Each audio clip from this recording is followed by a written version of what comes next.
U utorak, dan posvećen Svetom Jovanu Krstitelju, 23. po novom, a 10.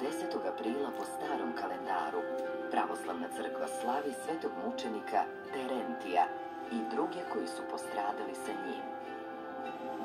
Mučeničeskoja česnoja pamjet pride dnes, veseljašisja českaja, Terentija premudra koji druži njego, tjemže obostecem sjada prime miseljenija, si po blagodat od Boga prijaša Duha Sjatego, isceljati medom i duš naših.